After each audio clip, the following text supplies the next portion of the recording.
Assalamualaikum warahmatullahi wabarakatuh.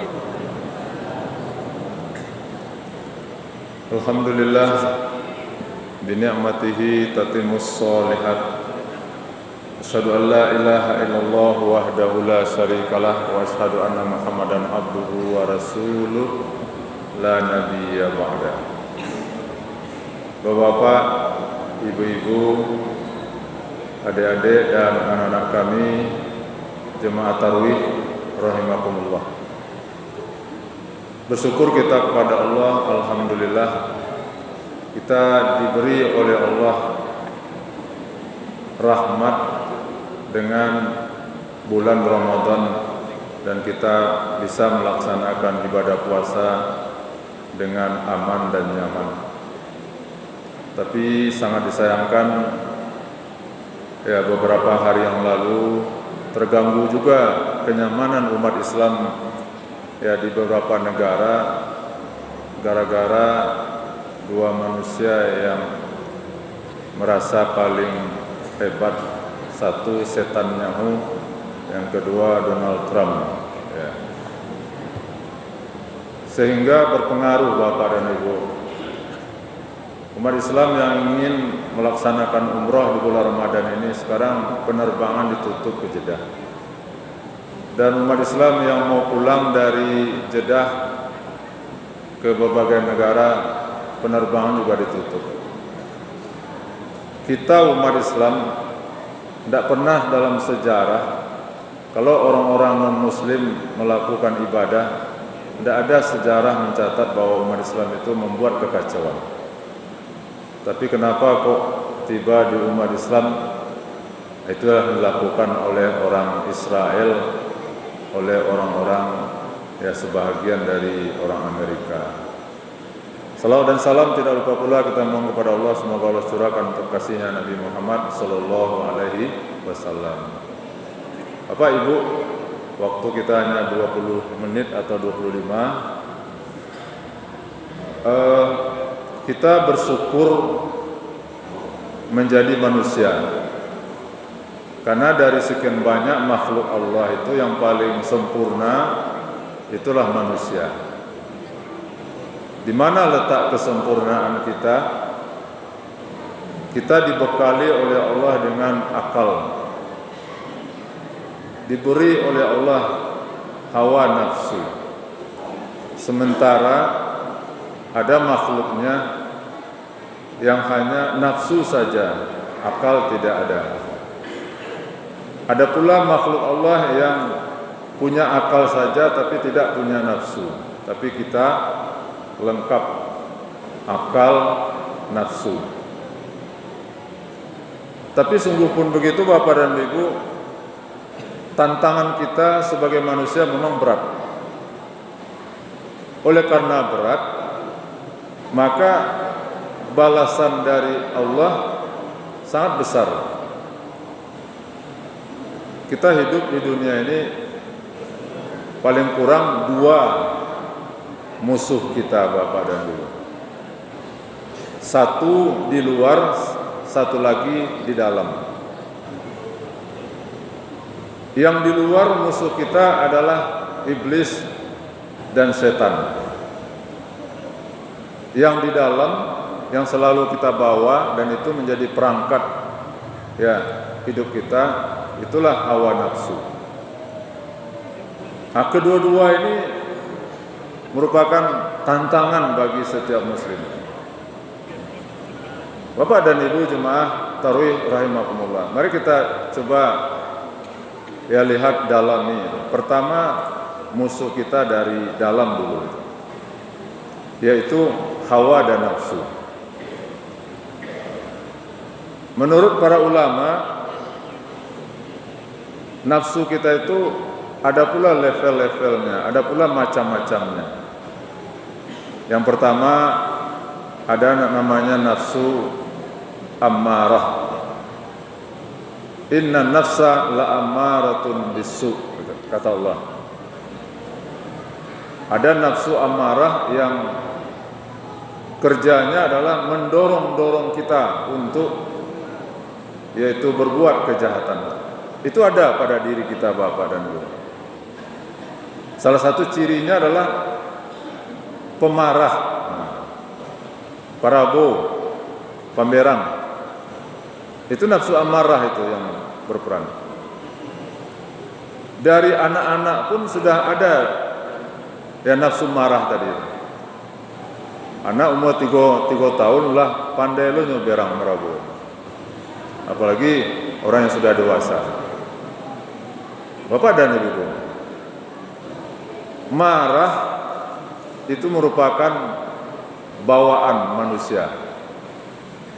Nah, di Minang, awak di Minang kok ada istilah daripada bacaka jo galang-galang, nah biarlah bacaka jo orang. Pernah Ibu mengamalkan itu? Pepatah tuh Pak, bagi orang berpuasa tidak berlaku itu. Ya Bu, pepatah itu bagi orang yang sedang saum itu tidak berlaku. Awak akan 12 jam kan menahan makan. Galang-galang awak kok ingin makan itu. Nyoba cakap, tapi wah kita tahan. Jadi artinya orang kalau berpuasa pasti dia bisa mengendalikan hawa nafsu. Jadi itu pepatah tidak salah. Positifnya dojo tuh. Apa positifnya? Kalau ingin menguasai orang, maka kuasailah perutnya. Kalau tidak ingin orang bergojolak, patuh, taat, maka apa namanya? Sejahterakan dia. Itu artinya tuh pepatah itu. Ya Bu. Jadi itulah Bapak Ibu, kita berpuasa ini, kita heran ada orang marah-marah di bulan puasa itu. Padahal Nabi mengatakan apabila masuk bulan Ramadan kan setan dibelenggu. Ya Bu ya. Wasufidatis syayatin. Kenapa kok di bulan Ramadan ini Pak Bu ada saja kemungkaran, ada juga terjadi maksiat, ada terjadi pertengkaran. Padahal Nabi mengatakan setan dibelenggu. Nah bagaimana? Apakah salah hadis Nabi? Tidak. Tidak salah Pak. Lalu yang setan tetap dibelenggu di bulan puasa. Tapi kenapa manusia marah? Emosi, itulah nafsu yang ada dalam diri manusia itu. Makanya kan di dalam Islam sebelum masuk ibadah puasa tadi di bulan Rajab itu ya Sa'ban, lah mulai netralisir diri kok ada orang yang salah-salah dimaafkan, diberahasiakan hati. Supaya apa? Supaya karakter pemarah, parabo, pemberang itu tidak terbawa di bulan Ramadan ini Bapak dan Ibu. Jadi yang setan memang dibelenggu. Kalau dibelenggu ya memang tidak bisa setan lagi menggoda. Tapi kenapa orang masih berbuat kejahatan? Nah, itu nafsu tadi namanya nafsu amarah namanya. Yang kedua Bapak Ibu, nafsu lawamah. Apa itu nafsu lawamah? Iku agak lebih elok seketik daripada amarah tadi. Nyo suruh-suruh awak, nyo ajak-ajak awak berbuat dosa. Tapi setelah kita berbuat dosa tadi, awak disasarinya. Itu namanya nafsul lawamah namanya itu. Mangari kerajonjo, itu. Mendingan dikit. Kalau ada penyesalan setelah berbuat dosa, berbuat kesalahan, itu masih bagus Pak. Yang takut kita kan tidak ada rasa bersalah, tidak ada rasa berdosa. Ya, sinayan sohari begitu. Jadi ini yang kedua. Ya, jenis nafsu kita namanya lawamah. Yang ketiga Bapak dan Ibu, ada nafsu yaitu bahimiyah, nafsu hewan. Nafsu hewan. Bahimiyah artinya hewan yang tidak buas, tetapi yang menonjol pada hewan itu adalah makan, minum, dan lain-lainnya. Ini ada pada diri kita, Pak Bu. Ada orang lihat dojo pasar kuliner, dikunjungi gitu. Lihat dojo jenis makanan, minuman dicoba. Ada pula nafsu orang yang suka kepada kendaraan. Ada pula yang suka kepada bangunan, rumah. Ya, itu adalah nafsu. Ada orang yang suka kepada pakaian itu. Ya, itu nafsu, Pak. Tidak apa-apa. Tapi apa? Yang penting pengendalian tadi. Jangan sampai terjebak ke dalam mubazir. Wala tubazir, kata Allah. Innal mubazirina kanu ikhwana syaitan. Maka ada orang di rumah itu 5 lemari itu isinya pakaian sadonya. Sepatunya 20 pasang. Jamnya mungkin 5 macam gitu. Ya, itulah namanya nafsu, Pak. Disitulah perlu pengendalian. Yang keempat, itu nafsu yang paling berbahaya, namanya nafsu sabu'iyah. Nafsu binatang, tapi binatang tadi binatang buas. Ada dalam diri kita nih, Bapak Ibu. Kalau tidak akan terjadi pembunuhan. Bahkan anak usia di SD pun sudah pandai membunuh. Kan beberapa bulan yang lalu di Medan itu, Pak Bu, seorang putri ya membunuh ibunya. Itu gara-gara apa? Gara-gara pertama memang di rumah itu dia sering melihat kakak-kakaknya ya dibuli, kakak-kakaknya dilakukan kekerasan oleh ibunya. Ditambah lagi sering melihat aplikasi kekerasan di HP. Qadarullah, dibunuhnya ibunya. Bayang, Pak. Yang paling kejam berapa tuh, Pak? Orang membunuh tidak sekedar dibunuh, tapi apa? Dipotong-potong itu, yang disebut dengan mutilasi.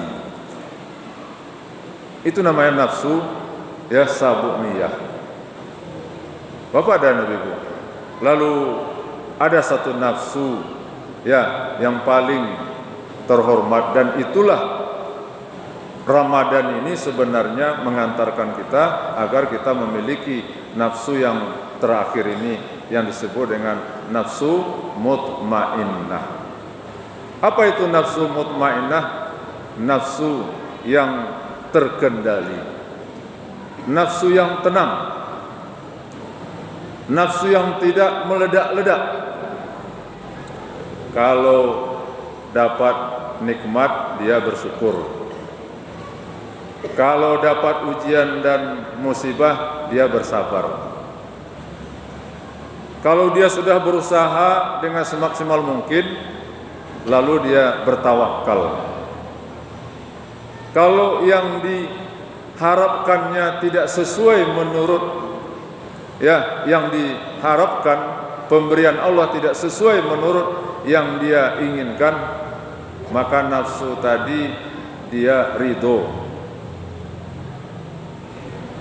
Kalau yang dapat hari ini rezekinya hanya sedikit, dia qanaah.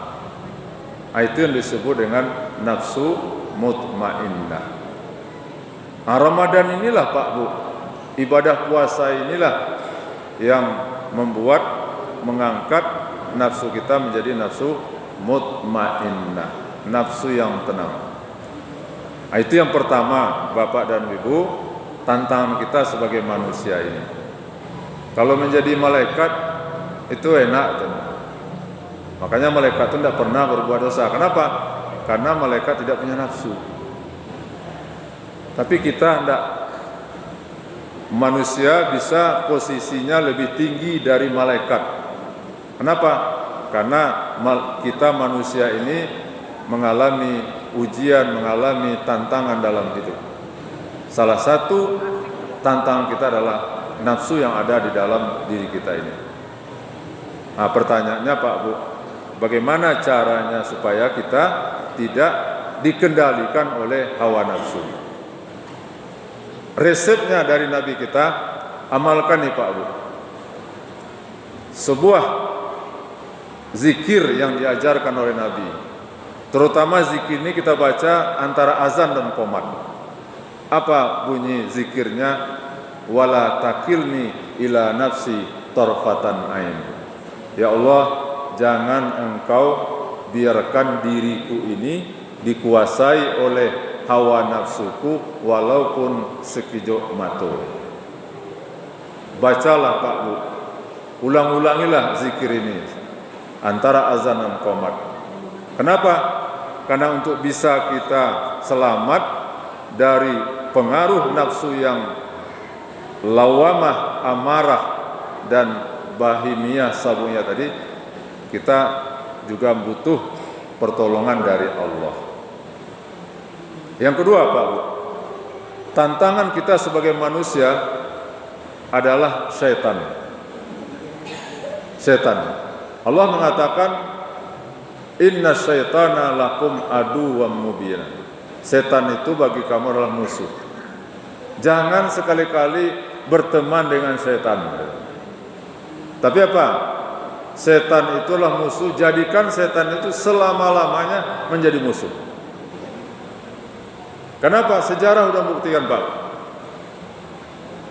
Nenek moyang kita Nabi Adam alaihissalam dan Siti Hawa hidup di surga. Bisa ya digoda, digelincirkan oleh iblis, oleh setan itu. Makanya kita hidup di dunia ini yang banyak tantangan. Kalau kita lolos dan lulus dalam menghadapi rayuan dari setan tadi, maka kita akan berada pada tempat yang terpuji. Setan itu dia adalah musuh kita di luar. Ibaratnya Pak, setan itu seperti maliang. Orang maliang setan itu. Bagaimana? Kalau orang maliang, tentu awak kalau malam pintu-pintu jendela dikunci. Artinya apa Pak? Supaya setan tidak masuk ke dalam diri kita, maka apa? Kuncilah semua pintu-pintu yang bisa dimasuki oleh setan itu. Yang biasa maling masuk itu kan karena kelalaian kita. Ya, hari lah jam 10 jendela, pintu alun jadi kunci lela. Diintai dek maliang. Kita juga begitu Pak Bu. Maka kunci pintu mana pintu-pintu setan? Mata pintu setan itu. Telinga pintu setan. Kaki pintu setan. Mulut pintu setan. Kunci itu. Insya Allah Pak Bu, setan tidak akan berdaya. Karena kata Allah sebenarnya setan itu lemah. Tapi kenapa banyak orang digelincirkan oleh setan? Bahkan di dalam sejarah, maaf, ada ulama namanya sisa basisa, bisa digelincirkan, digoda oleh setan itu. Sehingga ulama tadi 3 dosa besar yang dilakukan.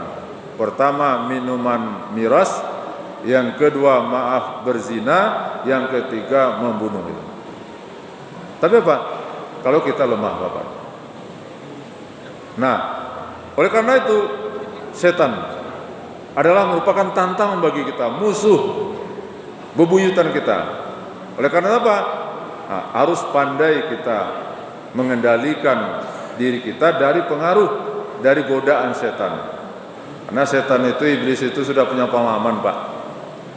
Tapi bagaimana caranya Pak supaya kita selamat dari godaan setan tadi? Pertama tentu perkuat iman kita. Yang kedua tingkatkan amal soleh dan ibadah. Tingkatkan, karena semakin kita meningkat ibadah kita, setan akan menjadi lemah. Yang ketiga sama seperti kita mengendalikan hawa nafsu tadi, Apa itu? Ya, minta bantuan kepada Allah. Agar apa? Agar kita dibantu oleh Allah, ditolong oleh Allah dari apa? Dari godaan setan yang terkutuk itu. Nah, itulah makanya Pak Bu, kita diajarkan oleh Nabi kita agar selalu berta'awuz, ya, berlindung ya kepada Allah dari godaan setan ini. Apabila Pak Bu, kedua tantangan musuh ini bisa kita kendalikan, maka insya Allah ya kita akan tampil menjadi pemenang. Disitulah ya makomnya orang-orang yang bertakwa tadi. Salah satu kehebatan orang-orang bertakwa itu adalah bisa mengendalikan hawa nafsunya dan bisa membentengi dirinya dari yaitu godaan iblis, godaan setan. Maka oleh karena itu Pak Bu, ya mudah-mudahan Ramadan puasa yang kita lakukan bulan ini kan baru jalan 11 ya, masih ada 20 hari lagi. Nah, mari kita evaluasi ibadah puasa kita ini. Apakah sudah bisa ada perubahan, ada reaksi kepada nafsu kita? Ya, kalau masih belum, nah kita tingkatkan. Karena apa? Karena tujuan daripada ibadah puasa ini salah satu adalah kemampuan kita mengendalikan diri kita dan kemampuan kita membentengi diri kita dari pengaruh iblis, setan yang terkutuk itu. Nah, mungkin itu Bapak dan Ibu yang bisa kita sampaikan. Banyak maaf, terima kasih. Wabillahi taufiq wal hidayah. Assalamualaikum warahmatullahi wabarakatuh.